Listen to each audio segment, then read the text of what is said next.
Colonel David Viper Mitchell stared out the window of United Flight 2847, watching Denver shrink beneath him.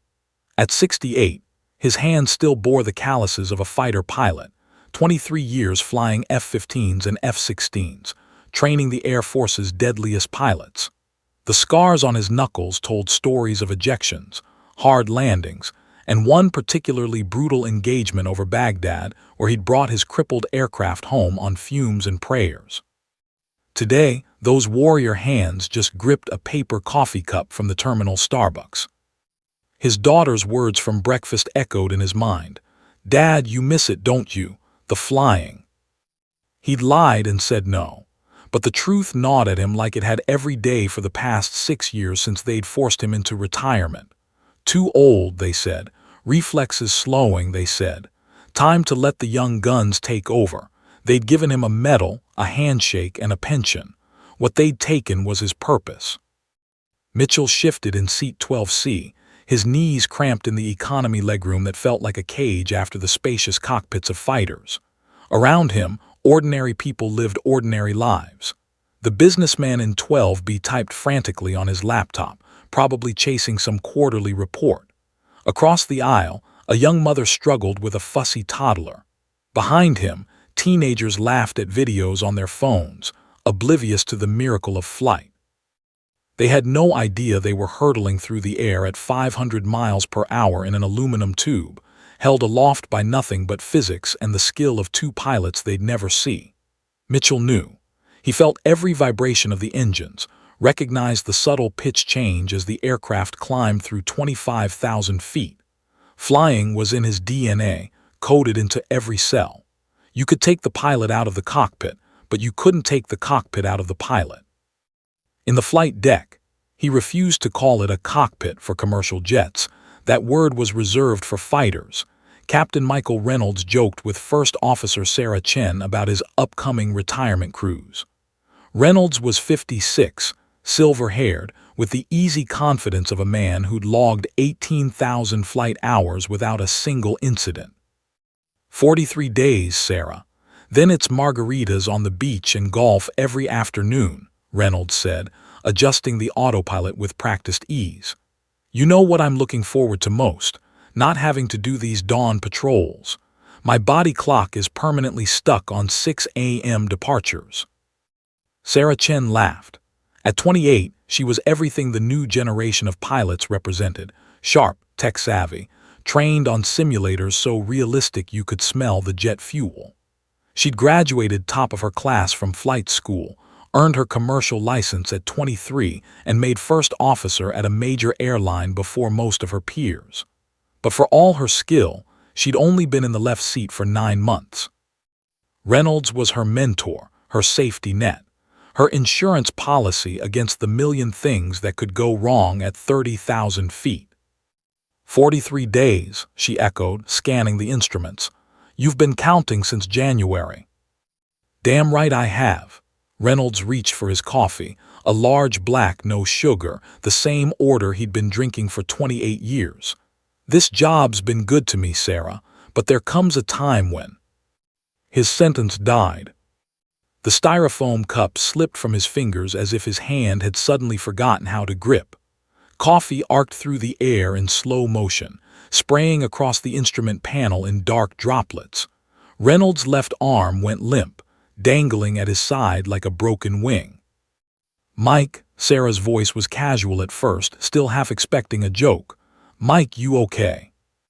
But pilots are trained to read body language to spot the micro-expressions that signal trouble. Sarah saw Reynolds' face, the left side drooping, mouth going slack, eyes rolling back to show the whites. This wasn't a joke. This wasn't a drill.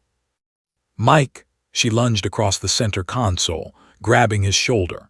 His body convulsed once, a violent full-body tremor that shook the captain's seat. Then he went completely limp, dead weight collapsing forward against the 5-point harness that was the only thing keeping him from falling onto the controls. The control yoke jerked forward under his weight. The Boeing 737's nose pitched down sharply, 10 degrees, 15, 20. The autopilot shrieked a warning as it disconnected, Unable to compensate for the sudden manual input, the aircraft dove. In the cabin, the sensation was immediate and terrifying. Stomachs lurched into throats, coffee cups flew from tray tables, a laptop crashed into the ceiling. The young mother's scream cut through the cabin like a knife, and her toddler wailed in response. Mitchell's hands shot out instinctively, gripping the armrests. His body knew that feeling, the gut-dropping sensation of an aircraft pitching forward. But this was wrong. Commercial jets didn't pitch like this during cruise. They didn't dive unless something catastrophic had happened. His eyes snapped to the ceiling, tracking the angle. 15 degrees nose down, maybe 20. His mind raced through possibilities: bird strike, explosive decompression, pilot error. No, a pilot error this severe would trigger multiple warnings, claxons blaring. This was something else. In the cockpit, Sarah Chen's training kicked in like muscle memory. She yanked back the control yoke with both hands, her 5'4" frame using every ounce of strength to counteract Reynolds' weight. The nose came up, slowly, too slowly. Passengers were screaming now, a chorus of terror that penetrated even through the reinforced cockpit door. "Come on, come on, come on," Sarah muttered through clenched teeth. The yoke fought her, the aircraft's momentum wanting to continue the dive. She pulled harder, arms shaking, and finally, the nose lifted. The artificial horizon leveled. The altimeter steadied at 31,200 feet. They dropped 800 feet in 12 seconds. Sarah's breath came in ragged gasps. Sweat beaded on her forehead despite the cockpit's cool air. Beside her, Captain Reynolds was unconscious, his skin taking on a grayish pallor that she recognized from her emergency medical training. Cardiac event. Maybe stroke. Either way, catastrophically bad. She was alone. 28 years old, 9 months as a first officer, and she was alone in command of a Boeing 737 with 147 souls in the back. Her hand trembled as she reached for the PA system. "Ladies and gentlemen, this is First Officer Chen." She fought to keep her voice steady, professional, not betraying the sheer terror clawing at her chest. "We've experienced some turbulence. Please remain seated with your seatbelts fastened. Flight attendants, please be seated." It was a lie, and she knew the flight attendants would know it was a lie. Turbulence didn't cause dives like that. But she needed time. Time to think, time to assess, time to figure out what the hell she was going to do. Her finger moved to the cockpit call button. "Medical emergency in the cockpit," she said, her voice cracking despite her best efforts. "Is there a doctor on board? I repeat, is there a doctor on board?"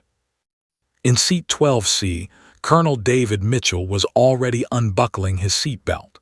He didn't know what was wrong up front, didn't know if it was mechanical or medical or something else entirely.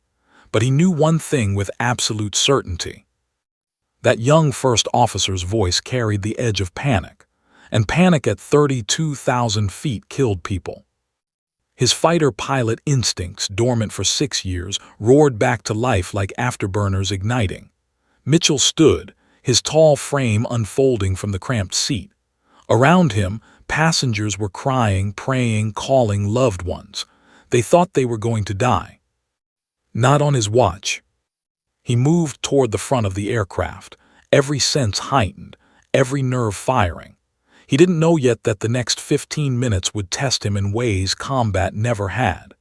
Didn't know that his former students were about to scramble in F-22s to meet him in the sky. Didn't know that he was about to face the landing of his life. All he knew was that somewhere behind that cockpit door, someone needed help. And Colonel David, Viper, Mitchell had never abandoned a pilot in distress. Not then, not now, not ever. Sarah Chen's hands were welded to the control yoke, knuckles bone-white, every muscle in her arms burning. Captain Reynolds slumped beside her like a corpse, his weight still trying to drag the yoke forward. She'd managed to trim the aircraft to stabilize it at 31,000 feet, but her mind was screaming a single thought on repeat: "I'm alone. I'm alone. I'm alone." 28 years old, 9 months as a first officer. She'd logged 847 flight hours total, a fraction of what Reynolds had forgotten more than she'd ever flown. The simulator had prepared her for engine failures, hydraulic malfunctions, even total electrical failures. But the simulator had never prepared her for this. Her mentor unconscious, possibly dying, while she tried to keep 160,000 pounds of aluminum and jet fuel from falling out of the sky. Her heart hammered against her ribs so hard she thought it might crack bone. Sweat ran down her spine despite the cockpit's cool 68-degree temperature. The instrument panel blurred in front of her. Too many gauges, too many warnings, too many decisions she wasn't qualified to make alone. Breathe, she told herself, just breathe. You've got this, you trained for this. But the training was a lie. Nothing could prepare you for the smell of spilled coffee mixing with the sharp, acrid scent of a man's body shutting down. Nothing could prepare you for the weight of 147 lives resting on your shoulders like a physical burden. She keyed the PA system again, and this time her voice betrayed her fear. Medical emergency in the cockpit. Is there a doctor on board? I need a doctor immediately. In the main cabin, chaos had metastasized from panic into something approaching hysteria. A woman in row 8 sobbed uncontrollably, clutching a rosary. The businessman in 12B had abandoned his laptop and was gripping his armrest so tightly his fingers had gone purple. The teenage girl across the aisle was live streaming, her voice high and terrified. "Oh my God, we're going to crash. We're going to die. Mom, if you're watching this, I love you."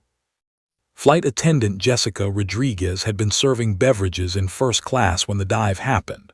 A cart full of drinks had overturned, soaking passengers in orange juice and coffee. She'd slammed into a seat back hard enough to bruise her ribs. Now she sprinted down the aisle toward the cockpit, her training overriding her own fear. 26 years old, 3 years with United. She dealt with drunk passengers, medical emergencies, even an unruly passenger who tried to open the emergency exit at 20,000 feet. But she'd never heard that tone in a pilot's voice, that edge of barely controlled terror.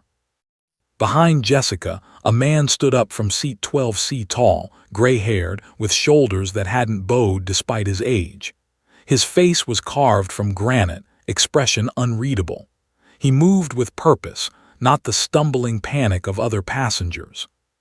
"Sir, please return to your seat," Jessica called over her shoulder. Colonel Mitchell ignored her. His eyes were locked on the cockpit door, calculating. In combat, 7 seconds could mean the difference between life and death. He'd already burned 15 seconds unbuckling and standing. Every second mattered. Another man rose from row 14, Dr. Robert Harrison, 52, cardiologist, carrying a small black medical bag he never traveled without. His wife had mocked him for it. "Rob, you're going to a conference, not an emergency room." Now he blessed every paranoid instinct that had made him pack it. Jessica reached the cockpit door first. Her hands shook as she entered the security code, 4 digits that suddenly felt impossible to remember. She got it wrong, tried again. The lock clicked green. The door swung open. "Oh God," Jessica whispered. The cockpit looked like a crime scene. Coffee dripped from instrument panels. Captain Reynolds hung limp in his 5-point harness, head lolled to the side, skin the color of old concrete. Drool ran from the corner of his mouth. His chest barely moved. Sarah Chen sat rigid in the first officer's seat, both hands on the yoke, eyes fixed straight ahead like if she looked away for even a second, the aircraft would betray her. Tears streamed down her face, but her voice was steady when she spoke. He grabbed his chest and collapsed. I think it's his heart." Dr. Harrison pushed past Jessica, his medical training overriding everything else. He pressed 2 fingers against Reynolds' carotid artery. The pulse was there, thready, irregular, but there. For now. "He's alive, but barely. I need to start CPR, but I can't do it with him strapped in this seat." Harrison looked at the cockpit's cramped confines, barely 6 feet of space, instrument panels on 3 sides and 2 seats that took up most of the room. We need to get him out. I can't leave the controls, Sarah said, her voice cracking. I can't. I know. Harrison was already unbuckling Reynolds' harness. Jessica, help me. Together they dragged Reynolds' unconscious body from the captain's seat. It was like moving a sack of wet sand, dead weight, no muscle control, limbs flopping. They laid him on the narrow strip of floor behind the seats, his head near the cockpit door, feet wedged under the center console. Harrison straddled Reynolds' body, tilted his head back to open the airway, and began chest compressions. 30 compressions, 2 rescue breaths. The basics of CPR that every doctor knew by heart, but doing it in a space the size of a walk-in closet while the floor vibrated with engine thrust and the aircraft swayed in high-altitude winds was like performing surgery during an earthquake. "Come on, Mike," Harrison muttered, counting compressions.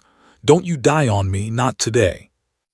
Jessica grabbed an emergency oxygen bottle from the wall mount and fitted the mask over Reynolds' gray face. She squeezed the bag in rhythm with Harrison's compressions. Her hands shook so badly she nearly dropped it. Behind them, filling the cockpit doorway, Colonel Mitchell watched. His fighter pilot brain cataloged everything in microseconds. First officer in shock, hands locked on controls. Captain down, receiving CPR. No co-pilot, no backup. Aircraft stable for now, but for now was a rapidly expiring resource. And in the back of his mind, a voice whispered, "You can fix this. You know how to fix this." Sarah Chen forced herself to look at the navigation display. They were over Montana, 180 miles from Great Falls International Airport, the nearest suitable runway. Mountains surrounded them like teeth, the Rocky Mountain range stretching in every direction. Below, nothing but wilderness and small towns with airstrips too short for a 737. She reached for the radio with a trembling hand. Her thumb hovered over the transmit button. What was she supposed to say? How did you tell air traffic control that you were a first officer with less than 1,000 flight hours, alone in command of a fully loaded passenger jet with your captain dying on the floor? Just say it, she told herself. Say the words. She pressed the button. Mayday, mayday, mayday.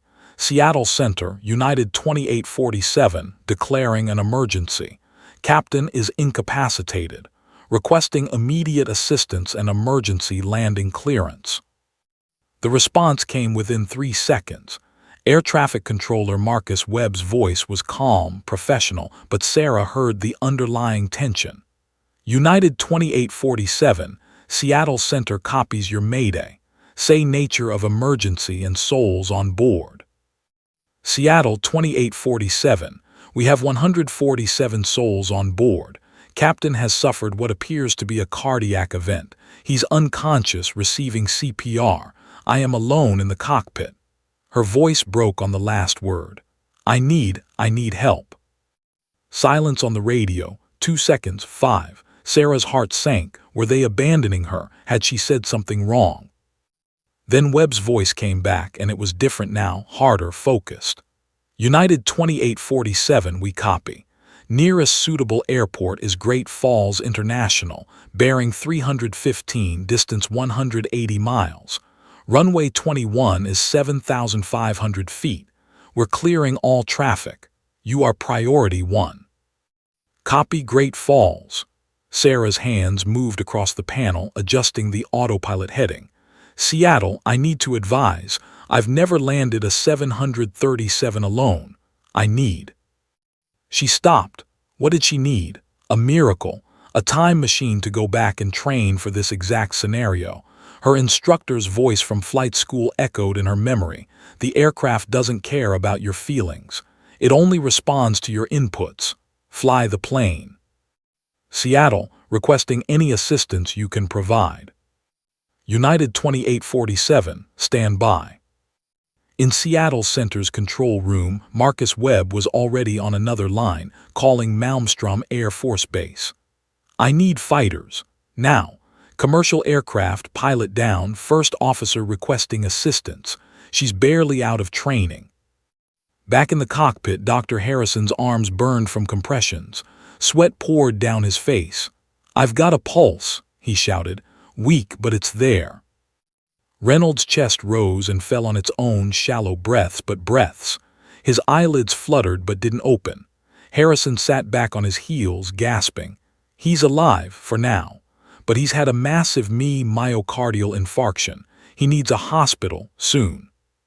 Sarah's eyes flicked to the navigation display. 174 miles to Great Falls. At their current speed, 22 minutes. She'd read the studies. After a heart attack, every minute without treatment increased mortality by 10%. Reynolds' survival was draining away with every second. Colonel Mitchell stepped fully into the cockpit. His voice cut through the chaos like a blade, calm, authoritative, the voice of a man who'd commanded squadrons and led pilots through hell. "First Officer Chen, I'm Colonel David Mitchell, United States Air Force, retired. Call sign Viper." He paused, letting that sink in. "I have 4,200 flight hours, including multi-engine aircraft. I can assist you in landing this plane." Sarah turned, really looking at him for the first time. Gray hair, weathered face, but eyes that were sharp as lasers. This wasn't some wannabe hero trying to play pilot. This was the real thing. "You're a pilot." Her voice was barely a whisper. I am." Mitchell's gaze moved to the captain's empty seat. "Let me help you bring everyone home." Sarah Chen made the decision in 3 heartbeats, 3 rapid thumps of her terrified heart, and she pointed to the captain's seat. "Sit down, now." Colonel Mitchell moved like a man 30 years younger, stepping over Dr. Harrison and Reynolds' prone body, with the precision of someone who'd navigated cramped fighter cockpits his entire life. He slid into the still warm captain's seat, and his hands found the controls with the muscle memory of 4 decades. The yoke felt wrong, too large, too sluggish compared to the fighter stick he'd gripped for 23 years. The instrument panel was a digital nightmare of screens and readouts, nothing like the analog gauges he'd trained on or even the modern fighters he'd flown before retirement. But the fundamentals were the same: airspeed, altitude, heading, the holy trinity that kept aircraft in the sky. "Talk to me," Mitchell said, his voice steady. "What's our situation?" Sarah's words tumbled out rapid fire. Altitude 31,000 feet, airspeed 340 knots, autopilot engaged. We're 174 miles from Great Falls International. Fuel is good, 8 hours remaining. All systems nominal except, she gestured helplessly at Reynolds, except our captain is dying. Mitchell's jaw tightened. Behind him, Dr. Harrison continued monitoring Reynolds' pulse, his face grim. The captain's breathing was shallow, irregular. Every minute mattered. "Seattle Center, this is United 2847, Sarah transmitted, her voice stronger now with Mitchell beside her. "Be advised we have assistance. A retired military pilot is taking the captain's position." United 2847, copy that. "What's the pilot's experience level?" Mitchell reached over and keyed the mic himself. His voice carried the unmistakable authority of command. "Seattle Center, this is Colonel David Mitchell, U.S. Air Force, retired. I have 4,200 flight hours, including multi-engine turboprop and some commercial aircraft familiarization. I can assist the first officer in landing this aircraft." A pause on the radio. Then, "Colonel Mitchell, Seattle Center, we're coordinating with Malmstrom Air Force Base. You're entering restricted military airspace in approximately 12 minutes. We need your call sign for military coordination." Sarah looked at Mitchell, confused. "Call sign, why do they need?" "Military protocol," Mitchell interrupted. "When military and civilian aircraft share airspace, especially in emergencies, they use call signs to track everyone." He keyed the mic. "Seattle Center, my call sign is Viper." Another pause, longer this time. "Copy that, Viper, stand by." Malmstrom Air Force Base erupted like a kicked anthill. In the operations center, alarms shrieked. Red lights flashed across status boards. Captain Jake "Torch" Harrison was in the pilot's lounge, halfway through a terrible cup of coffee when his pager screamed. The message was terse: scramble, commercial emergency, restricted airspace incursion. He ran. Major Lisa "Phoenix" Chen was in the briefing room reviewing flight plans when her pager went off simultaneously. She didn't bother reading the message. When the scramble alarm sounded, you ran first and asked questions in the cockpit. They reached the ready room in 40 seconds, breathing hard. The operations officer was already there, tablet in hand, face pale. Commercial airliner, United 2847, Boeing 737. Captain incapacitated, cardiac event. First officer is barely out of training. They've got a retired Air Force pilot assisting, but he hasn't flown commercial in years, if ever. "What do you need us to do?" Torch asked, already pulling on his flight suit. "Escort, observe. They're coming in for emergency landing at Great Falls. You'll intercept them in," he checked his watch, 8 minutes. "Rules of engagement are observe only, but if that aircraft goes down in the mountains." He didn't finish. He didn't need to. Phoenix's face was stone. "We won't let that happen."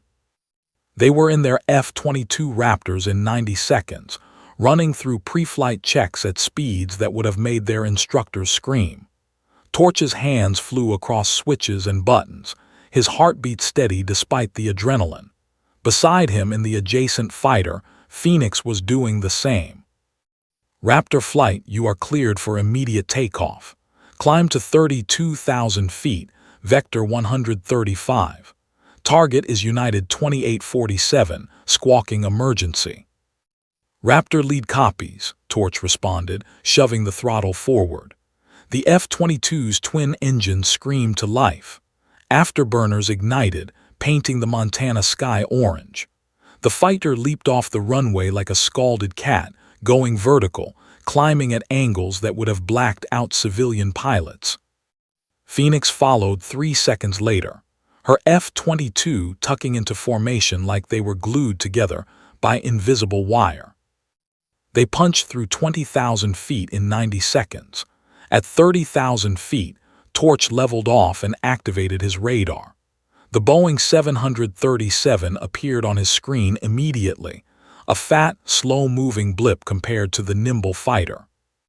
"Raptor 2, I have visual on target. Bearing 135, distance 40 miles. "Copy lead, I'm with you." Torch pushed the throttle and the F-22 surged forward. At 600 miles per hour, they covered the distance in 4 minutes. The commercial jet materialized through the clouds, a white tube with blue stripes, both engines running, no visible damage. From the outside, it looked perfectly normal. But Torch knew better. Inside that aircraft, someone was fighting for their life, while 2 pilots tried to figure out how to land a plane they might not be qualified to fly together. "United 2847, this is Raptor lead. We're on your right wing. How can we assist?" The response came immediately, a young woman's voice shaking with barely controlled fear. "Raptor lead, this is United 2847. First Officer Sarah Chen speaking. Our captain is unconscious, receiving CPR. We have a retired Air Force pilot assisting. Call sign Viper." Torch's hand froze on the stick. "Viper?" No, it couldn't be. There were probably 100 pilots who'd used that call sign over the years. It was a common enough name. Aggressive, memorable, the kind of call sign instructors gave to their best students or pilots earned through exceptional flying. But there was only one Viper who mattered. Only one Viper who'd shaped Torch's entire career. "Say again, United 2847. Confirm the assisting pilot's call sign." "Raptor lead, call sign is Viper. Colonel David Mitchell, retired." The radio went silent. Torch's mind reeled. Phoenix's voice crackled in his headset, equally stunned. Did she just say? "Viper," Torch's voice was barely a whisper. "Colonel David Mitchell, the Viper." 7 years ago, Torch had been a cocky lieutenant fresh out of flight school, assigned to Nelly's Air Force Base for advanced fighter training. His instructor had been a hard-ass colonel with gray hair and eyes that could spot a mistake from 3 miles away. Colonel Mitchell had torn Torch apart in the first week, rebuilt him from scratch, and turned him into a pilot who could thread an F-16 through a canyon at Mach 1 without breaking a sweat. Mitchell had saved Torch's life during a training accident when Torch's engine had flamed out over the Nevada desert, had talked him through an emergency, landing with the calm of a man who'd done it 100 times before. The legend, the man every pilot at Nelly's had wanted to be. And he was sitting in a crippled 737, trying to save 147 people. United 2847, this is Raptor Lead. Colonel Mitchell, sir, this is Captain Jake Harrison. Call sign Torch. You trained me at Nelly's. A pause, then a different voice came through, older, rougher, but unmistakable. Torch, that you, son. Last time I saw you, you couldn't land an F-16 without bouncing it 3 times down the runway. Despite everything, Torch smiled. I got better, sir. Phoenix Chen's voice broke in. Viper, this is Raptor 2, Major Lisa Chen. You were my squadron commander at Eielson Air Base in Alaska. Sir, you taught me everything I know about flying. Mitchell's voice came back warm despite the tension. Phoenix, I remember. You were the one who could outfly half the men in the squadron and didn't let them forget it. The reunion lasted 3 seconds, then reality crashed back. All right, Mitchell said, his voice hardening.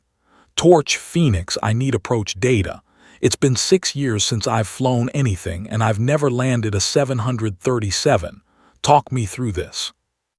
Torch pulled his F-22 alongside the commercial jet, close enough to see faces in the windows. Passengers pressed against the glass, phones out, recording everything.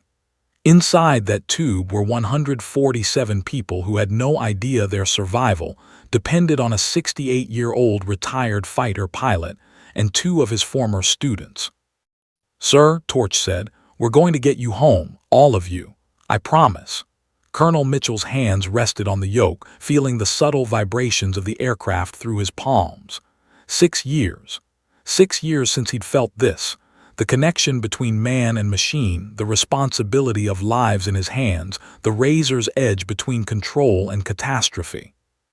His fingers were stiffer than they used to be. Arthritis in the knuckles from too many high-G maneuvers, too many hard landings. His eyes weren't as sharp. He wore reading glasses now, tucked in his shirt pocket.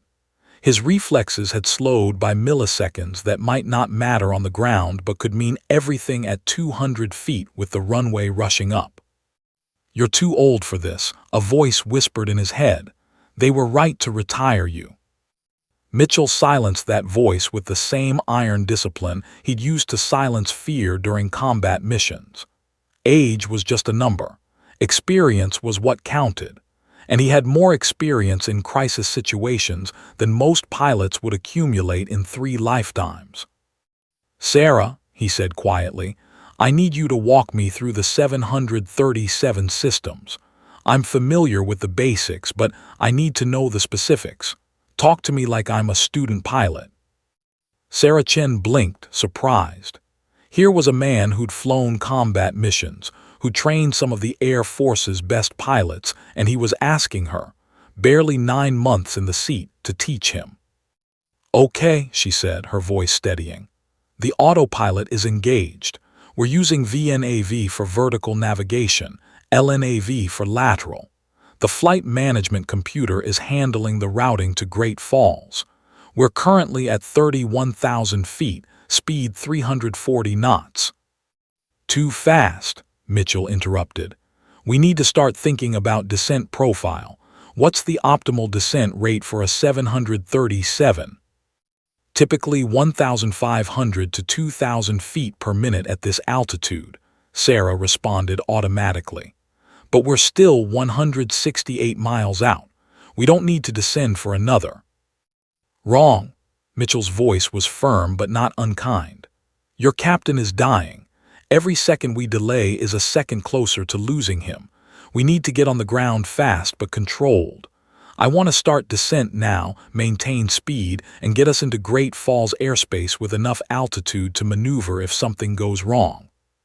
Sarah's eyes widened. That's not standard procedure. Standard procedure doesn't account for a man bleeding out internally while we fly nice and steady. Mitchell glanced back at Dr. Harrison, who was still monitoring Reynolds. "Doc, how's our patient?" Harrison looked up, his face grim. "Pulse is weak and irregular. BP is dropping. He needs a cardiac cath lab in the next 30 minutes or we're going to lose him." 30 minutes? Mitchell's jaw clenched. He looked at the navigation display. 168 miles at 340 knots meant roughly 30 minutes. But that was to the airport, not to the hospital. Landing, taxiing, ambulance transport. Add another 10 minutes minimum. They were racing death, and death had a head start. "Sarah, disengage autopilot. I'm taking manual control." Her hand hovered over the autopilot disconnect. "Sir, are you sure? If you're not current on the 737. "I'm not current on anything. But I can fly, and right now that's what this aircraft needs. Trust me." Sarah pressed the button. The autopilot disconnected with a soft chime. The yoke came alive in Mitchell's hands, responsive, heavy, demanding constant input. He felt the aircraft's weight, its momentum, the way it wanted to wallow through the air like a cargo ship instead of slicing through like a fighter. But it was still an aircraft. An aircraft obeyed the laws of physics. "Seattle Center, United 2847, requesting immediate descent to 10,000 feet. United 2847, Seattle Center, you're cleared to descend. Maintain current heading." Mitchell pushed the yoke forward gently. The nose dropped. The altimeter began unwinding. 500 feet, 30,000, 29,500. Smooth and controlled. "Raptor flight," Mitchell transmitted. "I'm beginning descent. Stay with me." "Copy that, Viper," Torch responded. The two F-22s adjusted their altitude, flanking the commercial jet like guardian angels. "We're not going anywhere." Inside the F-22, Captain Jake Harrison felt surreal waves of emotion washing over him. 7 years ago, he'd been a punk lieutenant who thought he knew everything about flying because he could pull 9GS and land on a dime. Colonel Mitchell had shattered that illusion in the first week. "You think flying is about stick skills?" Mitchell had barked at him after Torch had showboated during a training exercise. "It's about judgment. It's about keeping your head when everything's going to hell. Fancy maneuvers don't mean shit if you can't bring yourself and your wingman home alive." Torch had hated him for that. For 2 weeks, he'd thought Mitchell was a washed-up old man who couldn't appreciate modern flying techniques. Then came the accident. Torch's engine had flamed out at 15,000 feet over the Nevada desert during a routine training flight. No ejection seats that day. They were flying a 2-seat trainer, and the ejection system had been flagged for maintenance.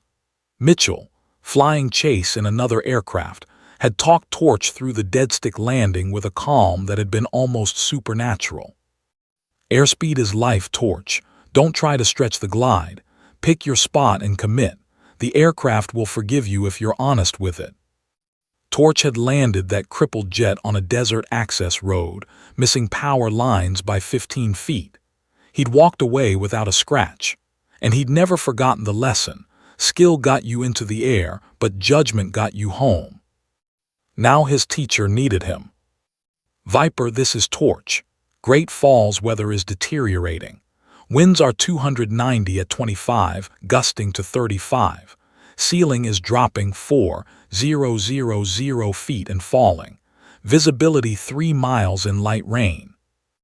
Mitchell's voice came back steady. "Copy that. What's the runway heading?"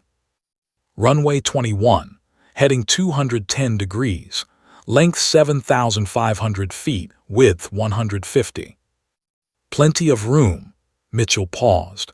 "Torch, I need you to do something for me. I need you to be my eyes. I'm going to fly this approach, but I need you to call out my altitudes, my airspeed, my glide slope. Can you do that?" "Yes, sir, absolutely." In the other F-22, Major Lisa Phoenix Chen felt tears pricking her eyes behind her helmet visor. She'd been one of only 3 women in her flight training class at Eielson Air Force Base in Alaska. The old boy network had been alive and well, and she'd faced everything from subtle dismissals to outright harassment. Colonel Mitchell had shut it down on day 1. "I don't care if you're male, female, purple, or from Mars," he'd told the assembled squadron. "I care if you can fly. Gender doesn't pull GS. Skill does. Anyone who has a problem with that can request a transfer right now." No one had transferred, and by the end of that deployment, Phoenix had earned more respect than half the male pilots in the squadron. Mitchell had never given her special treatment. He demanded the same excellence from everyone, but he'd also never let anyone diminish her accomplishments. She owed him everything. "Viper, this is Phoenix," she transmitted. "I'm going to fly high cover, keep an eye on the weather system moving in. Torch will handle close escort." "Good thinking, Phoenix. Just like I taught you, always have a backup plan." Sarah Chen listened to the radio chatter, watched Mitchell's hands moving across the controls with practiced precision, and felt something shift inside her. This wasn't just some retired pilot playing hero. This was a commander coordinating with his former students, using decades of experience to turn a disaster into a manageable crisis. "Colonel," she said quietly, "what do you need me to do?" Mitchell glanced at her. For the first time since entering the cockpit, he smiled, a tight, controlled smile that didn't quite reach his eyes. "I need you to be my co-pilot. Not my student, not my subordinate, my equal. We're a crew now, Sarah. I fly, you handle communications and systems. Together we bring everyone home. Can you do that?" Sarah felt something solidify in her chest. Fear didn't disappear, but it transformed into something sharper, harder, more useful. "Yes, sir, I can do that." "Good. Now let's show these people what a real crew can do." Behind them, Dr. Harrison looked up from Reynolds' prone form. "He's crashing again. No pulse." Harrison's hand slammed down on Reynolds' chest, beginning compressions again. Mitchell's voice cut through the renewed panic like a blade. "How long to Great Falls, Sarah?" She checked the display. 22 minutes. "Then we have 22 minutes to keep him alive." Mitchell's hands tightened on the yoke. "Torch, Phoenix, we're going in hot. Clear my airspace." Recognition hit Torch like a physical blow. Colonel David Mitchell, the Viper, the man who'd become a legend at every fighter squadron in the Air Force. Stories about him were told in ready rooms from Alaska to Turkey. How he'd landed an F-15 with one engine and no hydraulics. How he'd trained 3 generations of fighter pilots. How he'd never lost a student in training despite pushing them to their absolute limits. Torch's hands trembled on the F-22 stick. He'd heard Mitchell had retired, forced out by age restrictions and bureaucracy. The mandatory retirement age for pilots was 65, but they'd let Mitchell stay until 62 before the paperwork finally caught up with him. Torch had been deployed overseas when it happened, but he'd heard the stories. Mitchell had turned in his wings without ceremony, walked out of Nellie's Air Force Base, and disappeared into civilian life. And now he was here, 6 years later, in the captain's seat of a crippled 737, with 147 lives depending on skills that might have rusted in retirement. "Phoenix," Torch transmitted on the secure fighter-to-fighter channel. "Do you understand what's happening right now?" "I can't believe it," Phoenix's voice cracked with emotion. "He's God, Torch. He's 68 years old. He hasn't flown in 6 years. And he's taking manual control of a 737 like it's just another Tuesday. That's Viper. He could probably fly a barn door if you put engines on it." But even as Torch said it, doubt gnawed at him. Mitchell was a fighter pilot, the best fighter pilot Torch had ever known. But fighters were nimble, responsive, built for one or two people who knew every inch of their aircraft. A Boeing 737 was a completely different beast. It was like asking a Formula One driver to pilot a freight train. Could Mitchell really do this? Torch looked through his canopy at the commercial jet, watching it begin its descent. The nose angle was perfect, not too steep, not too shallow. Speed was controlled. The descent rate was aggressive but manageable. Mitchell was flying it like he'd been doing it for years. Of course he is, Torch thought, because he's Viper. United 2847 Raptor lead, Torch transmitted. Sir, what's your plan for approach? Mitchell's voice came back, and Torch heard something in it he'd never heard before. Not during training, not during emergencies, not even during the engine failure incident. He heard age. Not weakness, but the weight of years, the understanding that mistakes at 68 didn't heal the way they did at 28. Torch, I'm going to need your eyes more than you know. My hands remember how to fly, but my eyes aren't what they used to be. Depth perception in weather, judging distances. I'm going to need you to be my instruments. I've got you, sir, whatever you need. Phoenix, Mitchell continued, I need you to coordinate with Great Falls Tower. Get me winds, runway conditions, emergency vehicle positions. I want to know every detail before we start final approach. On it, sir. Phoenix banked away, climbing to 35,000 feet to get a better view of the weather system rolling in. Inside the 737, Sarah Chen watched Mitchell work with a mixture of awe and terror.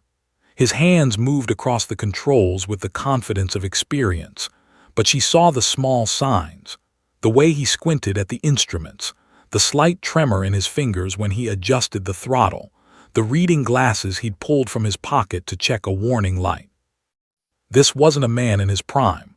This was a man fighting against time, age, and rust on skills that had once been razor-sharp. Colonel, Sarah said carefully, the autopilot can handle the descent profile.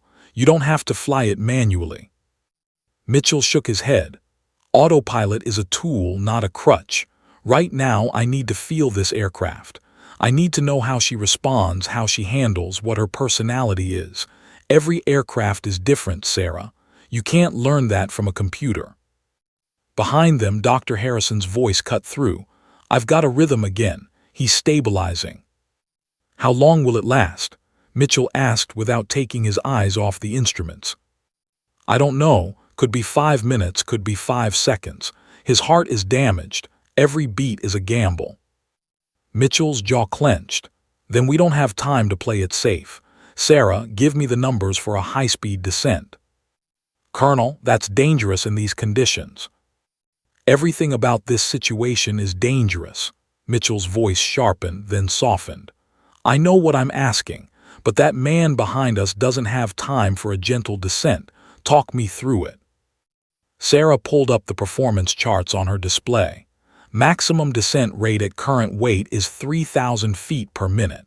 Maximum speed is 340 knots, but in turbulence, we should limit to.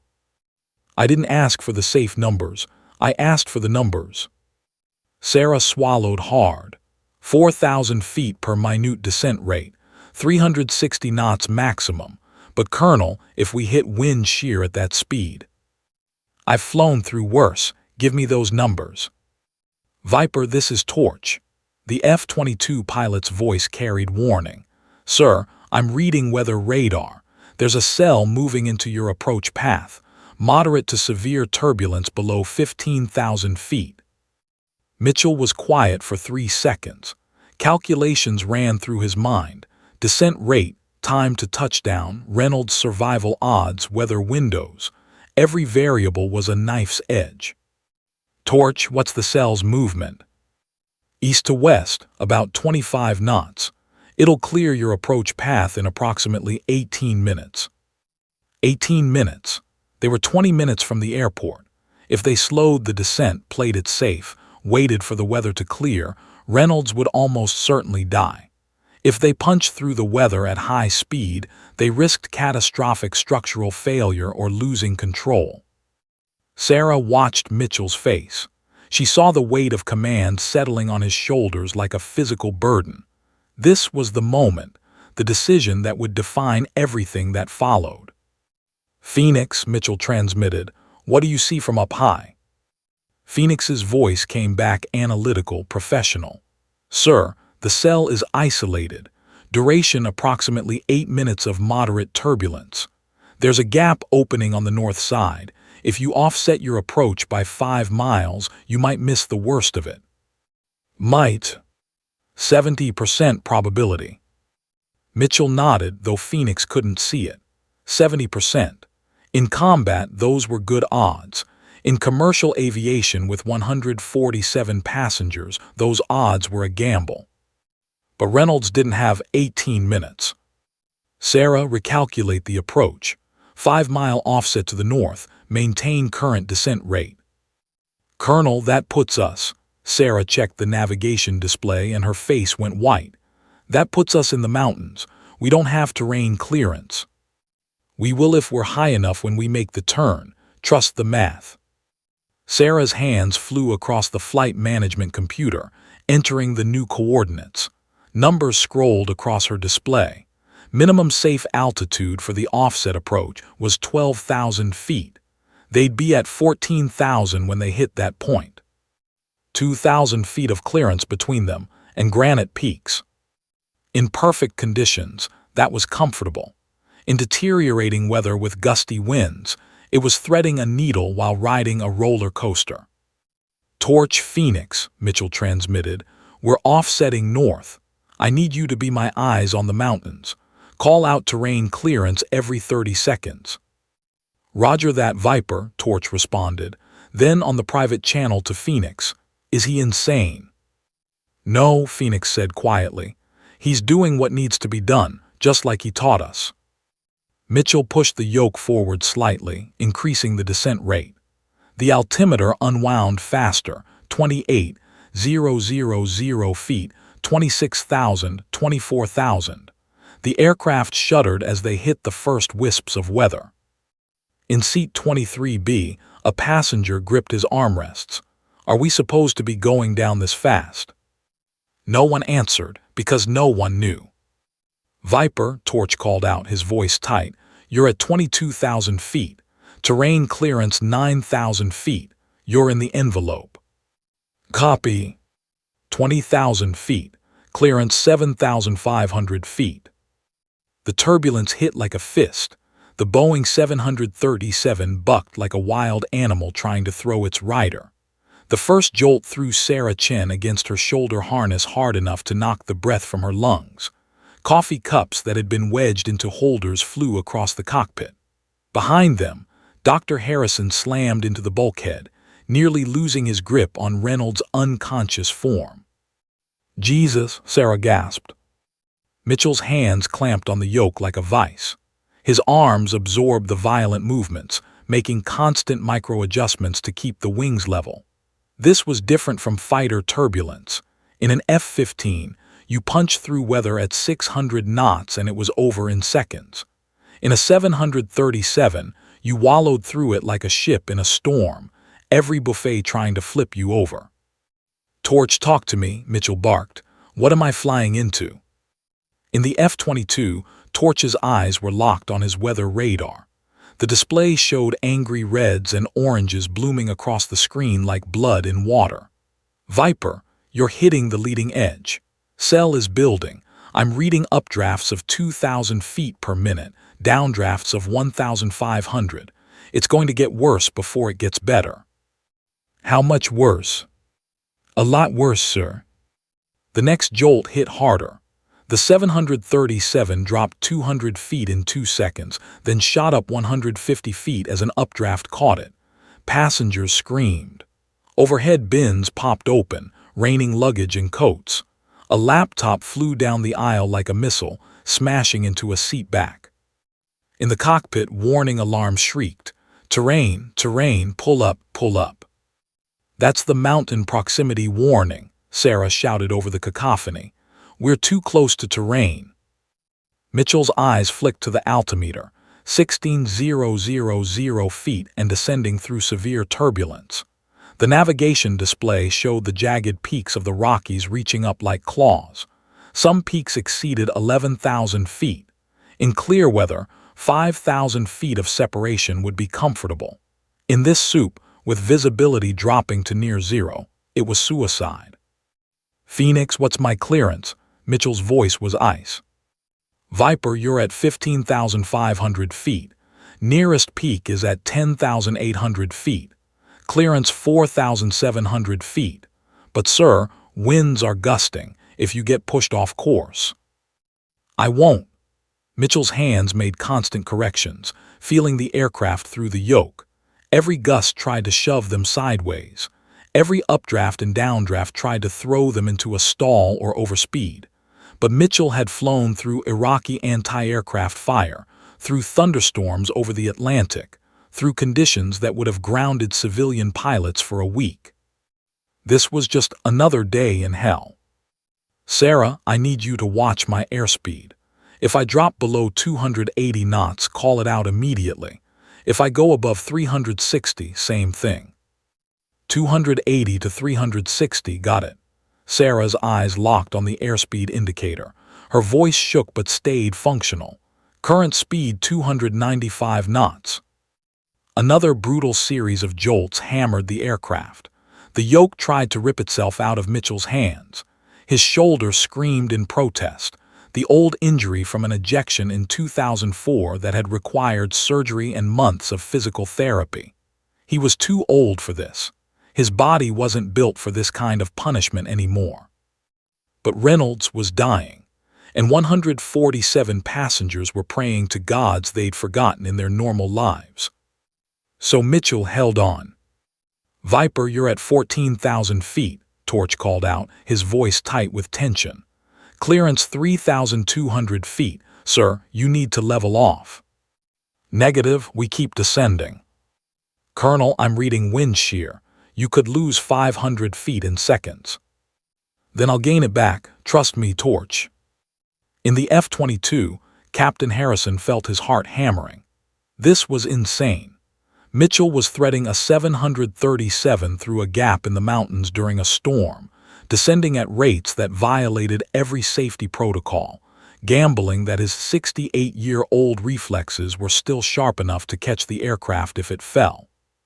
But this was Viper, the man who'd landed a crippled F-15 on a carrier deck during a training exercise when his designated field had been socked in by fog, a maneuver that was technically impossible, but he'd done it anyway because the alternative was ejecting into the freezing Atlantic. If anyone could pull this off, it was him. 12,000 feet, Torch called. Clearance 2,500 feet. Winds from 270 at 40 knots, gusting to 55. Mitchell banked slightly right, compensating for the crosswind trying to push them toward the mountains. The aircraft groaned under the stress. In the cabin, someone was praying loudly in Spanish. A child sobbed. A man vomited. "Speed 310 knots, Sarah called out. Dr. Harrison's voice cut through the chaos. "He's crashing again. I'm losing him."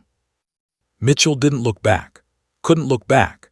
Every ounce of his concentration was focused on keeping the aircraft in the sky, navigating by instruments through clouds so thick they might as well have been flying blind. "How long to clear the mountains?" Mitchell demanded. Phoenix ran the calculations. 4 minutes at current descent rate. Then you'll be over the valley, terrain drops to 3,000 feet. 4 minutes. Reynolds had to survive 4 more minutes of CPR in turbulence that was throwing Harrison around like a rag doll. 4 minutes of descending through a minefield of granite peaks hidden in clouds. "Sarah, start configuring for landing. I want flaps ready, gear ready, everything ready. The second we clear this weather, we're setting up for immediate approach." "Colonel, we're still 15 minutes from the airport." "We'll be 5 minutes from the airport by the time we clear this. I'm not slowing down." Sarah's eyes widened. "You're going to maintain this descent rate all the way to the valley floor." Damn right I am. But the airframe stress, the passenger comfort. Passengers will be uncomfortable. Dead passengers don't complain. Mitchell's voice softened slightly. I know what I'm asking, Sarah, but Reynolds doesn't have 15 minutes. He probably doesn't have 5. We get on the ground now or we watch him die. Sarah looked at the unconscious captain, at Dr. Harrison frantically doing compressions while being thrown around the cockpit, at the monitor showing Reynolds' erratic heartbeat. Flaps to 5 degrees, she said, her hand moving to the flap lever. Good, now talk me through the landing checklist. We're going to do this by the numbers, just fast. The turbulence hit its peak, a series of jolts so violent that Mitchell thought for a moment they might actually tear the wings off. The airframe groaned and shuddered. Rivets screamed. Somewhere in the cabin, something broke loose with a tremendous crash. Speed 340 knots, Sarah yelled. You're at red line. Mitchell eased back on the yoke, trading speed for altitude stability. The airspeed dropped, 335, 330, 325. The aircraft steadied. 10,000 feet, Torch called. Clearance 1,500 feet. Viper, you're in the danger zone. How much longer? 90 seconds to clear terrain. 90 seconds, a minute and a half, an eternity when every second could be your last. Mitchell's hands were cramping. Sweat poured down his face, stinging his eyes. His shoulders burned with fatigue, but he held the yoke steady, made every correction, fought every gust of wind that tried to kill them. 8,000 feet, clearance 800 feet. Torch's voice was tight as a wire. Sir, you're too low, pull up, pull up. Negative. Viper, pull up, you're going to hit the mountain. Mitchell's eyes locked on the altimeter, the airspeed, the vertical speed indicator. Every instrument told a story. Every number was a piece of the puzzle. And his brain, trained by 4 decades of flying, sharpened by 1,000 emergencies, calculated the solution in milliseconds. Phoenix, confirmed terrain ahead. Viper, peak is at 7,400 feet, dead ahead, 1 mile. And we're at 8,000 feet. Math says we clear it. Sir, the winds. Trust the math, trust me. The clouds broke for half a second. Sarah screamed. Through the windscreen, a mountain peak materialized, gray rock and white snow, so close she could see individual trees on its slopes. Then they were over it, past it. The terrain dropped away beneath them. The valley opened up like a promise of salvation. Terrain clear, Phoenix's voice cracked with relief. You're clear. Mitchell allowed himself one breath, just one. Great Falls Tower, United 2847 is 5 miles out. Requesting immediate landing clearance, runway 21. The valley spread beneath them like a gray carpet, rain streaking the windscreen in diagonal lines. Great Falls International Airport materialized through the murk, a single runway cutting across the landscape, emergency vehicles lining both sides like tiny red and white toys. Mitchell's body was failing.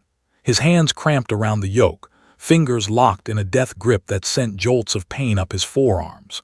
The old shoulder injury from the 2004 ejection screamed with every correction. His eyes burned from staring at instruments for 20 minutes straight, reading glasses slipping down his sweat-soaked nose. At 68, his body was paying the price for flying like he was 28. But Reynolds was still alive, barely. 5 miles out, Sarah called, her voice hoarse from shouting over alarms and wind noise. Altitude 5,000 feet. We're high on the approach.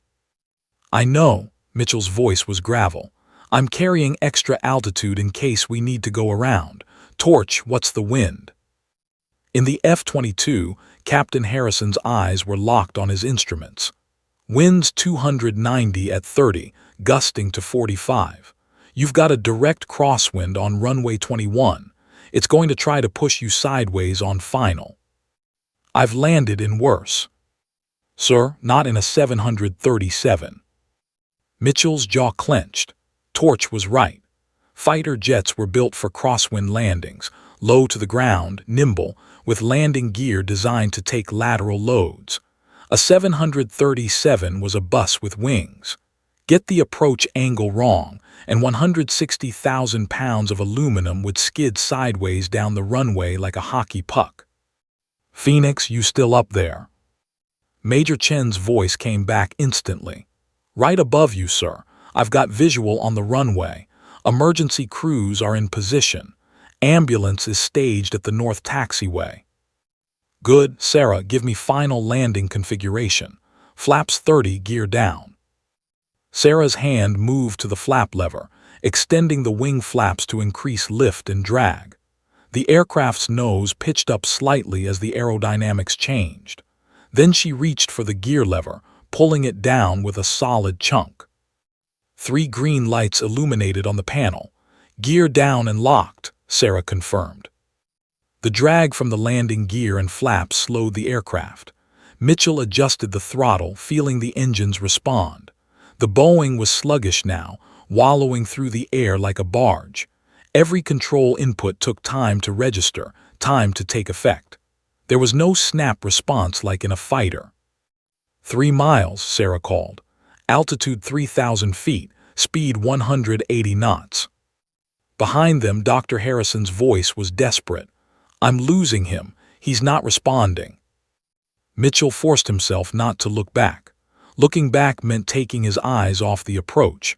Taking his eyes off the approach meant death for everyone. "Doc, just keep pumping.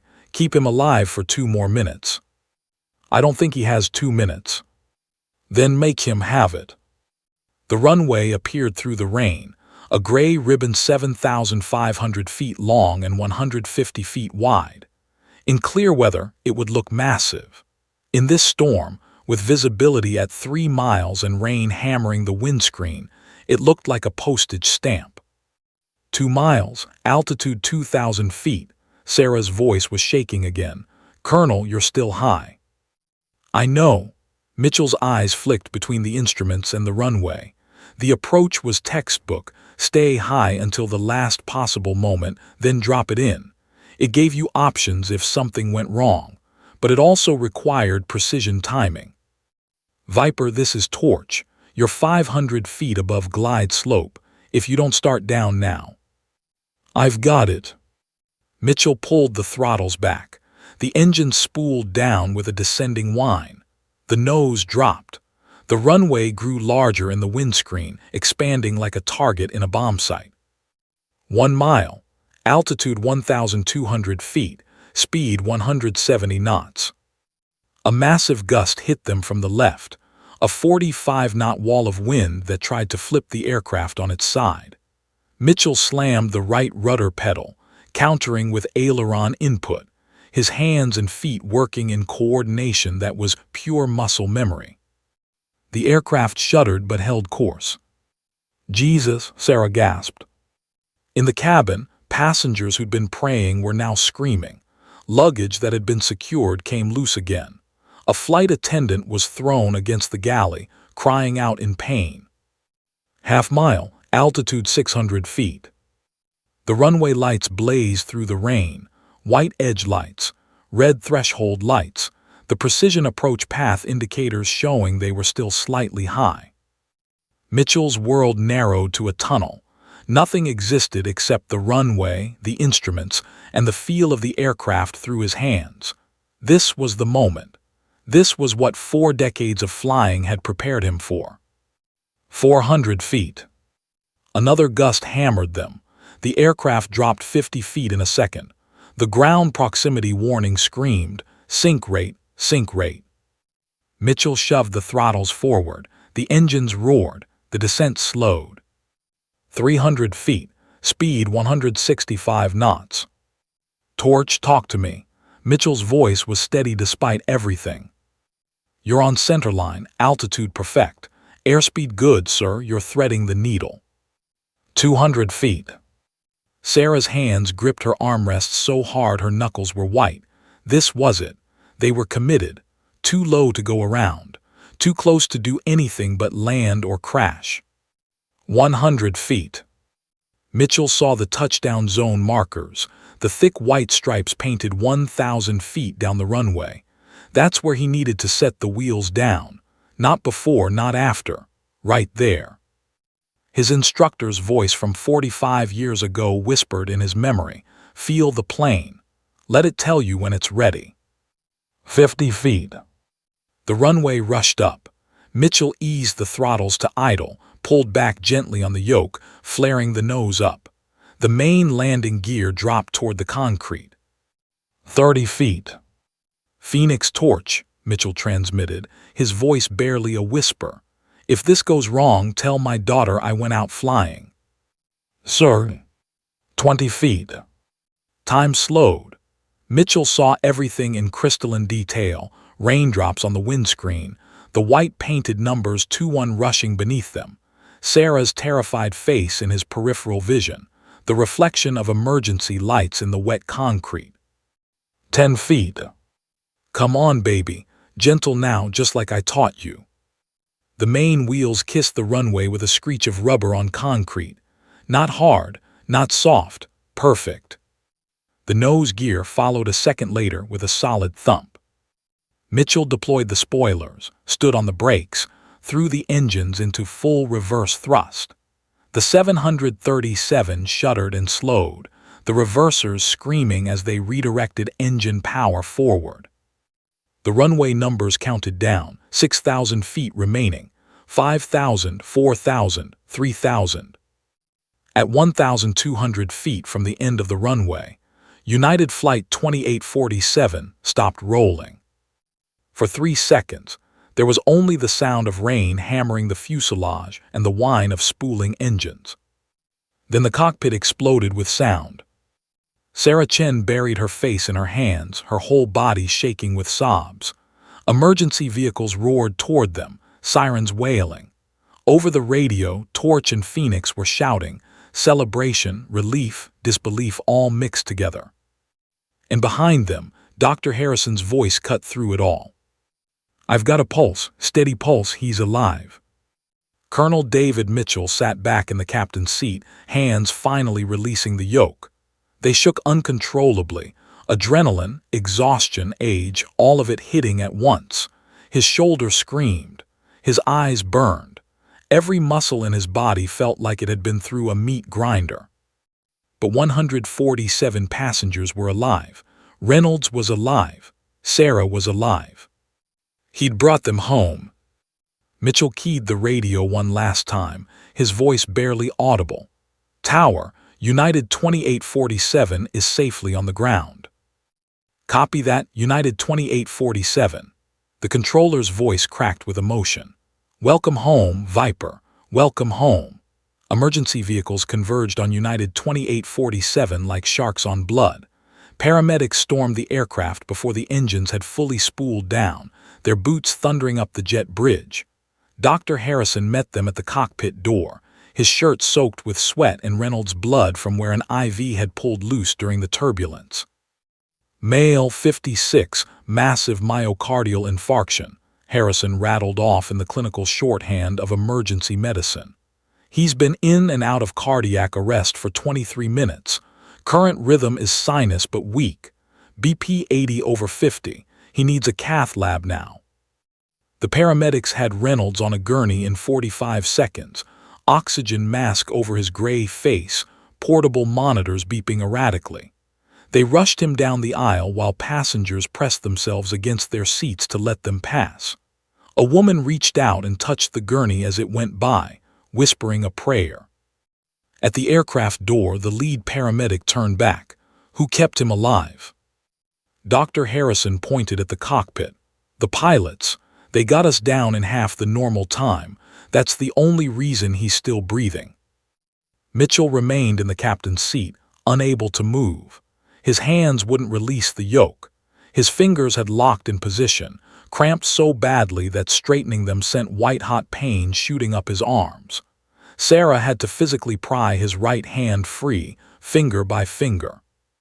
"Colonel," she said softly, tears streaming down her face. "Colonel, we're on the ground. You can let go." Mitchell's hands came free finally, and he stared at them like they belonged to someone else. They shook violently, tremors running from fingertips to shoulders. The adrenaline crash hit like a freight train. His vision swam, his chest tightened, and for a terrifying moment he thought he might be having his own heart attack. "I'm okay," he managed, though he absolutely wasn't. "I'm okay." "You're a hero," Sarah said. "You saved all of us." Mitchell shook his head. "You saved us, Sarah. You made the call to let me help. That took guts. Never doubt yourself again." He tried to stand, and his legs buckled. 6 years of retirement, 23 minutes of the most intense flying of his life, and a 68-year-old body that had nothing left to give. It all caught up at once. He would have fallen if Sarah hadn't caught him. "Easy," she said. "Let me help you." Together, they made their way to the cabin. Passengers spontaneously began applauding, a scattered clap at first, then building to a thunderous ovation that shook the aircraft. People were crying, laughing, hugging strangers. The teenage girl who'd been live-streaming the descent rushed forward and threw her arms around Mitchell. "You saved my life," she sobbed into his chest. "Thank you, thank you, thank you." Mitchell patted her shoulder awkwardly, overwhelmed. He'd flown combat missions, faced down enemy fighters, trained hundreds of pilots. But this, the raw emotion of ordinary people who'd stared death in the face and lived, this was different. "You're all safe," he said quietly. "That's what matters." The rain had softened to a drizzle when Mitchell finally stepped out of the aircraft and onto the tarmac. His legs were still shaking, and he had to grip the railing to keep from falling down the stairs. The cold Montana air hit his lungs like ice water, shocking and cleansing. Airport operations vehicles ringed the 737, emergency lights painting the wet concrete in red and blue. News vans had somehow already arrived, cameras filming everything. Mitchell heard a reporter shouting questions. "Colonel Mitchell, how does it feel to save 147 people?" He ignored them. His eyes were fixed on two figures standing near a hangar, two pilots in flight suits, helmets under their arms, standing at attention. Captain Jake Harrison and Major Lisa Chen. Mitchell walked toward them, each step an effort. His body wanted to collapse, wanted to surrender to exhaustion and age, but he'd been a military officer for 23 years. You didn't shuffle, you marched. Torch snapped a salute so crisp it could cut glass. "Sir." Mitchell returned it, his arm trembling. "At ease, Captain." But Torch didn't move to ease. His eyes were wet, his jaw tight with emotion. "Sir, what you just did was my job." Mitchell's voice was rough, same as it's always been. Phoenix stepped forward and Mitchell saw tears streaming down her face. "Colonel Mitchell, you were the best commander I ever served under. You taught me that flying isn't about the aircraft, it's about the pilot. Today you proved that." Mitchell felt his own throat tightening. "I had good students, both of you up there guiding me down. You're the reason we made it." "No, sir," Torch's voice cracked. "You're the reason, you've always been the reason." The formal military bearing shattered. Torch stepped forward and pulled Mitchell into a fierce hug. Phoenix joined immediately, and for a moment the three pilots stood in the rain, teacher and students, commander and wingman, a family bound by something deeper than blood. When they finally separated, Mitchell had to wipe his eyes. "I'm proud of you both, everything you've become." "We wouldn't be here without you," Phoenix said. "You never gave up on us, even when we wanted to give up on ourselves." A news crew rushed forward, camera rolling. The reporter, a young woman with perfectly styled hair and a microphone, thrust it toward Mitchell.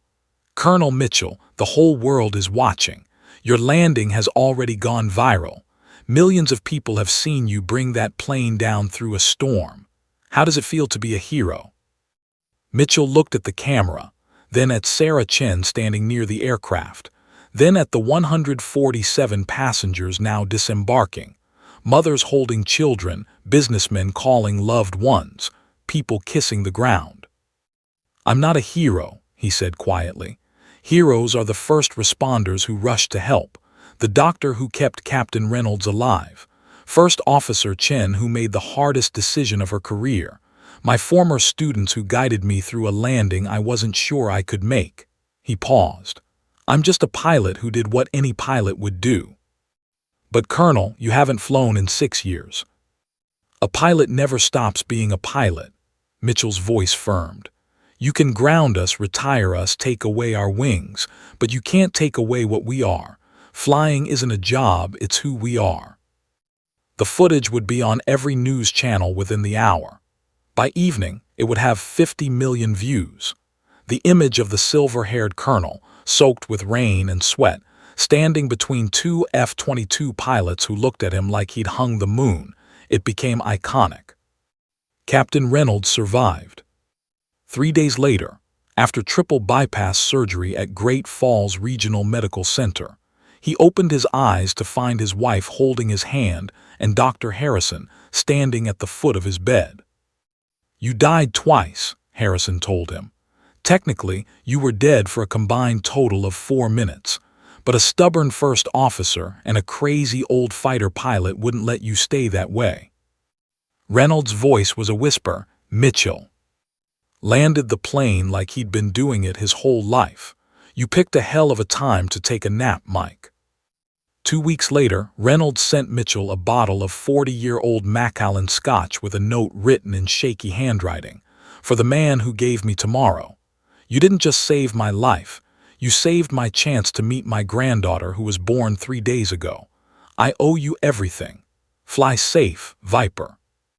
The FAA investigation took 6 weeks. They reviewed every second of flight data, interviewed every passenger, analyzed every decision Mitchell and Sarah had made. The lead investigator was a former Navy pilot who'd served in the Gulf War. His final report concluded, Colonel Mitchell's actions, while unconventional and outside standard operating procedures, were appropriate given the extraordinary circumstances. His decision to execute a high-speed descent through adverse weather conditions, while carrying significant risk, was the determining factor in Captain Reynolds' survival. First Officer Chen demonstrated exceptional judgment in accepting assistance from a qualified pilot. Both are to be commended for their actions under extreme duress. The report recommended no punitive action. Instead, it became a case study taught in aviation schools around the world. When the rulebook fails, trust your training, your instincts, and your crew. 3 months after the emergency landing, Colonel David Mitchell received a call from Nellis Air Force Base. Colonel, this is General Patricia Morrison, commander of the Fighter Weapons School. I'll cut to the chase. We need instructors like you. Men and women who can teach our pilots not just how to fly, but how to think under pressure. Would you consider coming back? Mitchell stood on his porch, looking at the sky. A commercial jet drew a contrail across the blue, 30,000 feet up, carrying people who had no idea they were trusting their lives to pilots they'd never see. General, I'm 68 years old. I can't fly fighters anymore. I'm not asking you to fly. I'm asking you to teach. We've got 25-year-old pilots who can pull 9GS and land on a carrier deck in the dark. What they don't have is judgment. They don't know how to make the hard calls when everything's going to hell. You can teach them that. Mitchell was quiet for a long moment. When do I start? Next Monday work for you. 6 months later, a nervous lieutenant named Sarah Thompson walked into Mitchell's classroom at Nellis. She'd graduated top of her class but struggled with confidence, always second-guessing herself. On the first day, Mitchell told the assembled student pilots a story. He told them about a 28-year-old first officer who'd faced the worst nightmare in aviation. He told them about a decision made in 3 heartbeats that saved 147 lives. He told them about trust, crew coordination, and the difference between following the rules and doing what's right. Flying is about more than stick and rudder skills, Mitchell said, his voice carrying to every corner of the room. It's about judgment. It's about making decisions when you don't have enough information and time is running out. It's about being the kind of pilot your crew can trust with their lives. He paused, looking at each young face.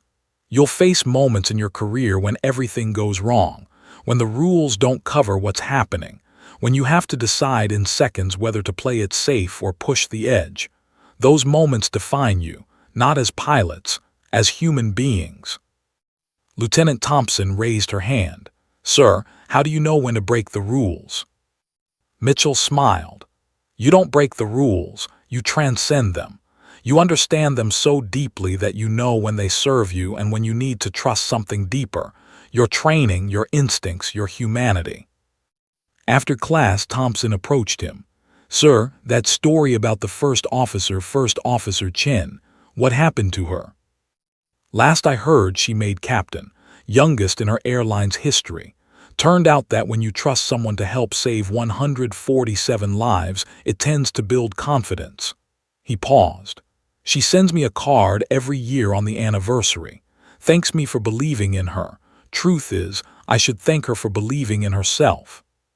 5 years after the emergency landing, Sarah Chen, now Captain Sarah Chen, stood in front of a congressional committee testifying about pilot training and emergency preparedness. When asked about the most important lesson she'd learned, she said, I learned that being a good pilot isn't about never needing help. It's about recognizing when you do need help and having the courage to accept it. Colonel Mitchell could have kept quiet that day. He'd earned his retirement. But pilots don't stop being pilots just because someone tells them to. And that day, he reminded me that we're all part of something bigger than ourselves, a tradition of aviators who look out for each other, who never leave a wingman, who bring people home. The footage went viral. The committee established new protocols for utilizing qualified passenger assistance during emergencies. The Mitchell Protocol, they called it. Colonel David Mitchell taught at Nelly's for another 8 years before age finally caught up with him. On his last day, hundreds of current and former students gathered to honor him. Torch and Phoenix flew their F-22s in a missing man formation, 4 aircraft in a tight diamond, with the lead suddenly pulling up and away, leaving an empty space in the sky. Mitchell watched from the ground, tears streaming down his weathered face. At the reception, a young reporter asked him the same question she'd asked 5 years earlier. How does it feel to be a hero? Mitchell's answer was different this time. I'm not a hero. Heroes are the men and women who put on the uniform every day and launch into the unknown. Heroes are the first officers who face their worst nightmare and don't quit. Heroes are the doctors who refuse to let someone die. Heroes are the passengers who trust pilots they've never met to bring them home safely.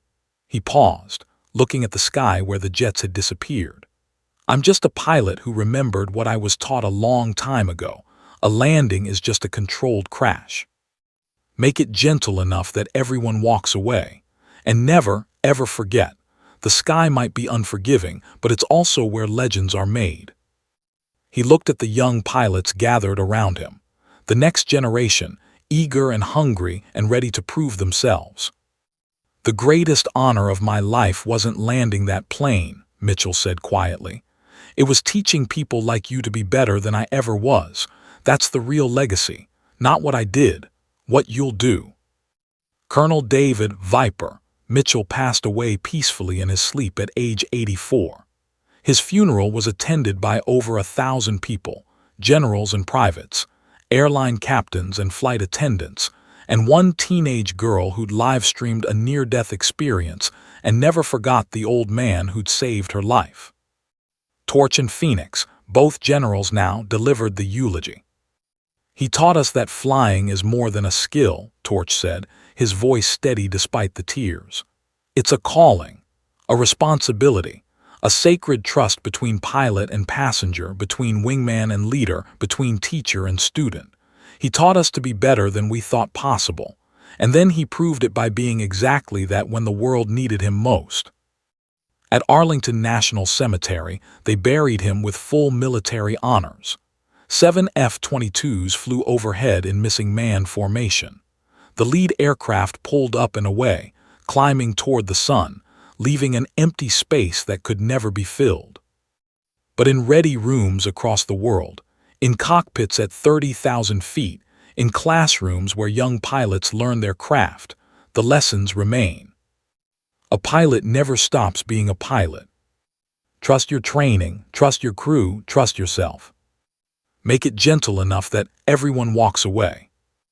And somewhere in the infinite sky, Colonel David Viper Mitchell is still flying, not in body, but in every pilot who heard his story and learned what it truly means to bring people home. The end.